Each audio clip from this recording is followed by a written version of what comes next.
Hello to everyone at the Republican Jewish Coalition. And I'm sorry I couldn't be with you in person today, but I look forward to being back with you next year as your 47th President of the United States.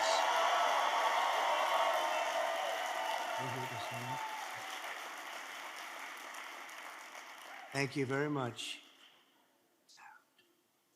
I especially want to thank my friend Miriam. She's an incredible woman. I've gotten to know her very well over the years, but she is an incredible person.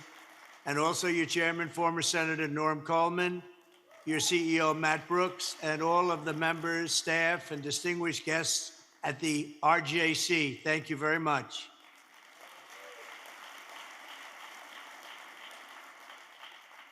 Thank you.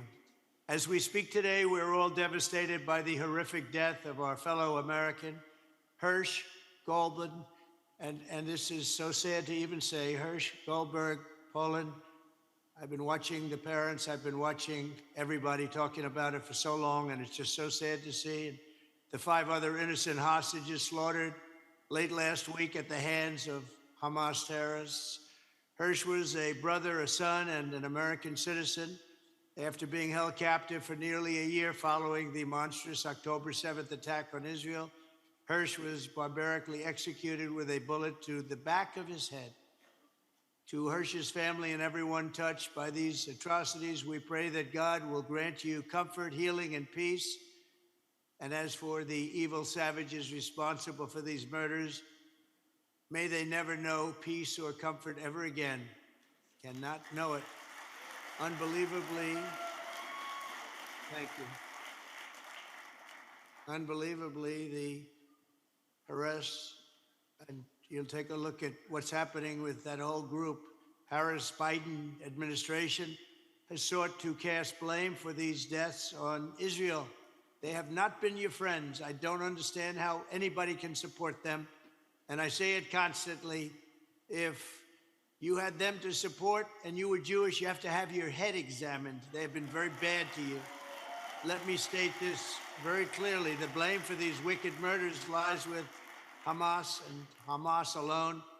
Only an evil and inhuman, really inhuman ideology kidnaps, tortures, and murders innocent men, women, and children. And likewise, only a deeply sick political party here in America would make common cause with those who sympathize with such evil, and there's nobody been closer than this group of people, radical left people running for office right now. And they're not going to win because they can't win, because we wouldn't have a country any longer, and then Israel would not have an ally, that I can tell you. And only a morally rotten president and vice president would seek to blame Israel for heinous acts of terror committed against its own citizens. Joe Biden and Kamala Harris are a disgrace to your nation and to my nation. If Kamala Harris and crooked Joe Biden are looking for another cause of this crisis, they should do nothing more than look in the mirror. They are the cause. They gave you no support. They gave Israel no support. The October 7th attack on Israel would never have happened if I was president. Zero chance. It was not going to happen. Just like the disaster in Afghanistan would never have happened. And frankly, the invasion of Ukraine by Russia would not have happened. This November, we're going to replace weakness with strength, cowardice with courage and clarity, and war with peace.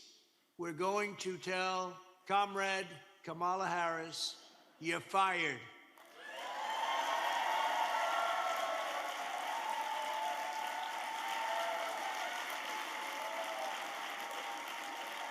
Thank you.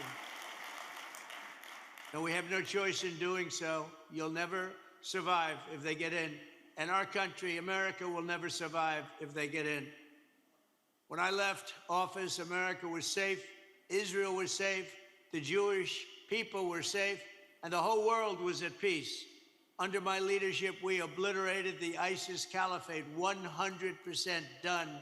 We did it in 4 weeks. It was supposed to take 5 years. I did it in 4 weeks, and it was done, over. I withdrew from the horrendous Iran nuclear deal and imposed the toughest ever sanctions on the regime. Iran was weak. Iran was broke. They had no money, and they wanted to make a deal. As president, I withdrew from the anti-Semitic United Nations Human Rights Council, which is terrible, absolutely terrible. I defunded the Palestinian Authority and choked off the money to Hamas. And we actually defunded. We were paying them a fortune every year. The United States was paying a fortune. And I said, we're not going to pay. They're not our friends and not the friend of Israel. I recognized Israel's eternal capital and opened the American embassy in Jerusalem, something which every president said they were going to do, and they never did it. I got it done, and I also got the embassy built. Somebody else would have never gotten it built. I also recognized Israeli sovereignty over the Golan Heights. The Golan Heights was a big thing. We were talking to a lot of people. I got it done in 15 minutes. They've been negotiating it for 52 years. Nothing was ever going to happen without me. With the historic Abraham Accords, we made peace in the Middle East. We had wonderful support. And had I been president for the remainder of the time that we're talking about, this 4-year period, every country virtually would have been signed into the Abraham Accords, whereas Biden and Harris have done nothing. Nobody signed. So here at home, American Jews felt safe on our streets and college campuses when I was president, and we kept radical Islamic terrorists out of our country. They were out. They weren't allowed to come in. But all of that changed with Comrade Kamala Harris and crooked Joe Biden in the White House. Harris restored funding to the Palestinian Authority and even much more money than they were being paid before, and the UN Relief and Works Agency, which both funnel money now to Hamas, and they funnel a lot of money to Hamas, and nobody knows that better than you. She supported removing the Houthis to a list. We had a terror list that was really very important for them to be on that terror list. And she took them off the terror list, a group whose motto includes the words, death to America, death to Israel, and curse on the Jews. This is their motto. And they don't want them on a terror list. Kamala Harris helped deliver over $100 billion in sanctions relief to Iran. Gave them all the money. They gave them $6 billion for hostages. They gave them money that Iran never expected, never could have made. And now, because of them, in 3.5 years, they've got $350 billion. When I was there, they had no money. They wanted to make a deal, and we would have had a deal very easily if the election turned out the way it should have turned out, frankly. And we will win fast. You have to win, and you have to win fast. We will restore stability and peace in the Middle East, and we will be using a phrase that's been used by some very great leaders over the years, including Ronald Reagan, peace through strength. You will have peace through strength.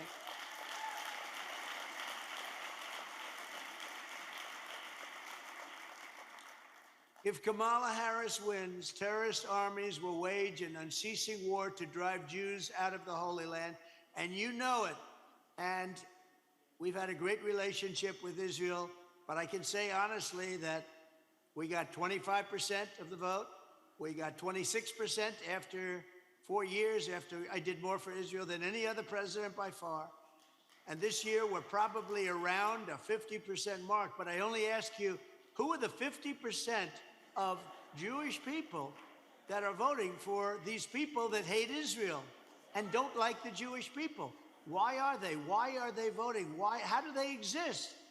Iran and its proxies will spread bloodshed and death all around the globe. And as she continues to set the world on fire, Kamala Harris will support unlimited migration from terrorist hotbeds into the United States and will totally abandon Israel. You're going to be abandoned if she becomes president. And I think you have to explain that to your people because they don't know it. They have no idea what they're getting into. You're not going to have an Israel if she becomes president. Israel will no longer exist. When I'm president, we will deport the foreign jihad sympathizers and Hamas supporters from our midst. We don't want them in our midst.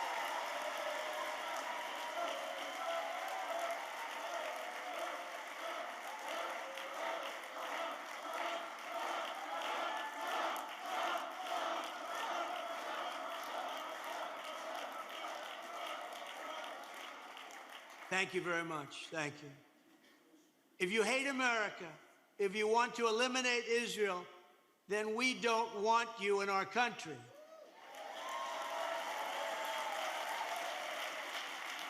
I will ban refugee settlements from terror-infested areas like the Gaza Strip. We will arrest the pro-Hamas thugs who vandalize federal property, and I will put every single college president on notice. The American taxpayer will not subsidize the creation of terrorist sympathizers on American soil.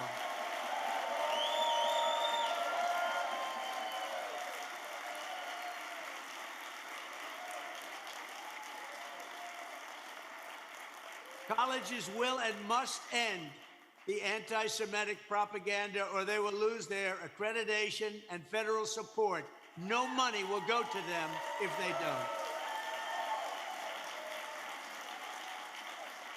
The Republican Party, we know that militant anti-Semitism and support for terror have no place in a civilized society. They have no place. We must reject anti-Semitism in our schools, reject it in our foreign policy, reject it in our immigration system, and reject it at the ballot box this November. You must get Jewish people or people that love Israel, you must get them to vote for Republican. You must get them to vote for Trump. And if you don't, you're not going to have a country. I am telling you, I've been very good at predicting things. You will not have a country. This is a radical left Marxist that we have running. You will not have a country. With your vote, we will defend our citizens, we will defend our values, and we will defend our country. America and Israel will be respected again.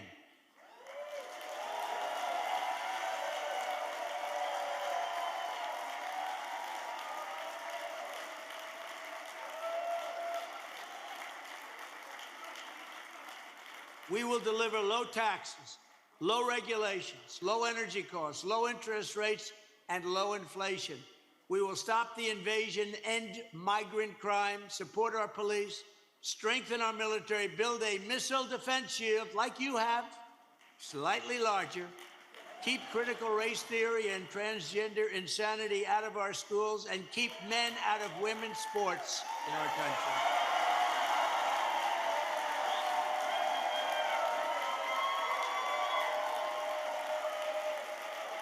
We will defend the Second Amendment, restore free speech, and we will secure our elections. In everything we do, I will put America first. I will keep America safe, and I will work with you to make sure that Israel is with us for thousands of years. We're not going to let go of it. If they win, Israel is gone. Just remember that. If they win, Israel is gone. You can forget about Israel. That's what's going to happen. So they have to get out on November 5th, and they have to vote for Trump. If they don't, I think it's going to be a very terrible situation. We're going to make America great again. We're going to, frankly, help Israel become great again. Right now, what you're going through is horrible, that you have to go through that with all the death, destruction, and waste, and ruining a civilization. You have to go, you have to win, but you need a partner. You can never have that partner if these radical Marxists win the election. So I thank you, and God bless Israel, God bless America. I'll see you soon. Thank you very much, everyone. Let's make some noise! Superhighways, coast to coast.